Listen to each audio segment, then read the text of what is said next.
পুরুষের জন্য লাল ও হলুদ রঙের কাপড়, টুপি ও পাগড়ি পরিধানের বিধান কি?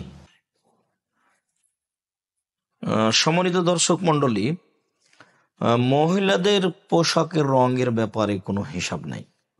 মহিলারা যে কোনো রঙের পোশাক পরতে পারে, তবে পুরুষদের ব্যাপারে পোশাকের কিছুটা হিসাব এসেছে।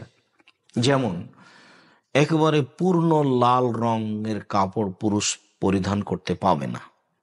2, উস্ফুর রং মিশ্রিত কাপড় যা কিছুটা হলুদ রঙের নিকটবর্তী।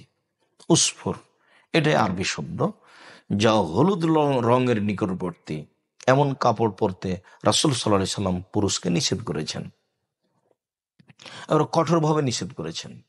3, জাফরান রং মিশ্রিত।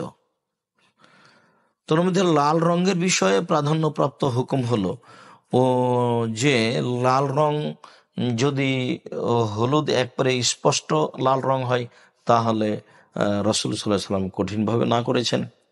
আর যদি স্পষ্ট হলুদ হয় তাহলে রাসূল সাল্লাল্লাহু আলাইহি সাল্লাম কঠিনভাবে নিষেধ করেছেন।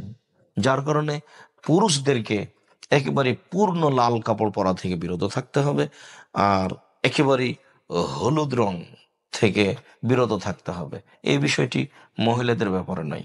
রাসূল সাল্লাল্লাহু আলাইহি সাল্লাম তো কথা বলেছেন যে অনেক সময় আপনার উস্ফুর ও হলুদ রং কাছাকাছি এরকম রঙের কাপড় পরে রাসূল সাল্লাল্লাহু আলাইহি সাল্লামের সামনে আসলে তিনি তার থেকে দৃষ্টি সরিয়ে নিলেন। আর একবার বলেছেন, এই কাপড় তুমি খুলে ফেলে অন্য কাপড় পরিধান করো। অর্থাৎ আমরা আপনাদের সামনে বলতে চাচ্ছি যে পুরুষেরা লাল রঙের কাপড় পরা থেকে এবং হলুদ রঙের কাপড় পরা থেকে বিরত থাকবে।